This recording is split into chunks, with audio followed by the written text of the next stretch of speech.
Hi, I'm Paul Brown with Roadside Assistance in San Antonio, Texas. And what I'm going to do today is illustrate to you by video of how to jump start a vehicle when the battery's dead. Okay, so the first thing you're going to want to do is you're going to want to get in the vehicle and open the hood. So the first thing we're going to do, again, is open the hood. Some vehicles have a latch right here. This 2017 Chevy Colorado has a latch right here, so we're just going to pull it, and you'll hear the hood pop open. So now that we can see that the hood's open, we're going to reach in for the latch. Most vehicles have their latch right here, and you're just going to use your hands and go down, move the latch over, and raise the hood. Okay, so here we are. We're in the engine compartment. This is our battery, and the first thing we want to do is make sure that we have clear access to the terminals. In this 2017 Chevy Colorado, the terminals for the battery are right here.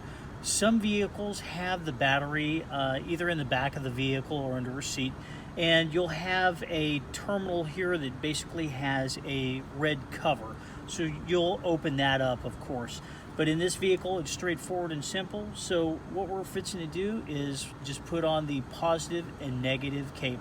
So in jump starting a vehicle, there's two different color cables. Your first one's a red, which is going to be your positive, and then your black, which will be your negative. So respectively, we're going to put the red on the positive terminal and make sure that you have a good connection, and the black on the negative terminal.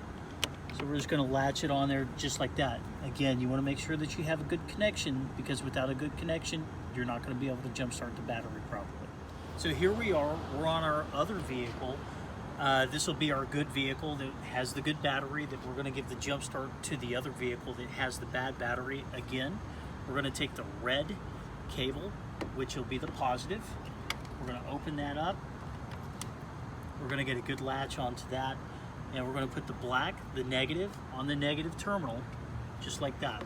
Now, if you make a mistake during any one of these steps here in connecting the terminals, you're going to have a little flare up. It'll be a spark.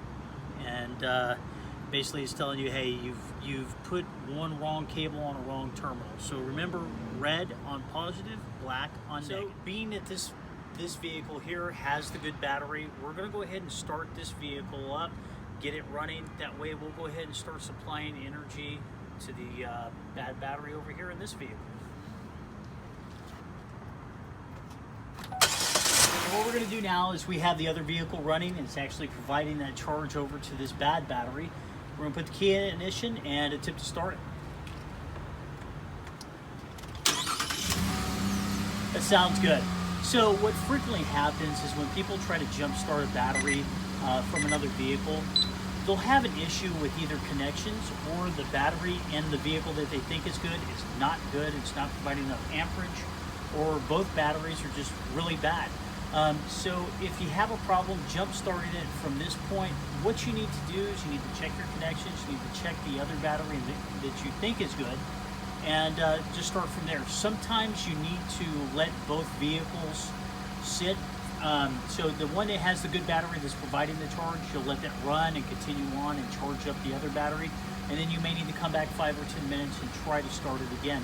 If it still doesn't work, it's probably time for a replacement. One thing worth mentioning is when you're providing a jump start, or you're trying to get a jump start for your vehicle, the battery cables that are usually purchased at Walmart or Valero, they're horrible. Sometimes they'll make do, but other times not. One of the problems that you're going to notice is there's no way that it's going to reset other battery. That's the first problem that a lot of customers have. And then not only that, the connection on these things is not really thick, so it's not going to push as much voltage over. If we come over here and we take a look at the cables that I have, and these cables here are very durable. I've had these things for over 5 years, and we take a look at the cable right beside it, you'll see what I'm talking about. This cable is super cheap, and I wouldn't recommend this to anybody. If you're going to own a vehicle, the first thing you need to do is you need to go buy a very good set of jumper cables, and these aren't super expensive. These jumper cables, you can probably go to Sears or go on Amazon and order a good set for about $30 to $50. You want to make sure that they're at least about 10 feet and put these in the back of your car in case you ever do need them. You have it.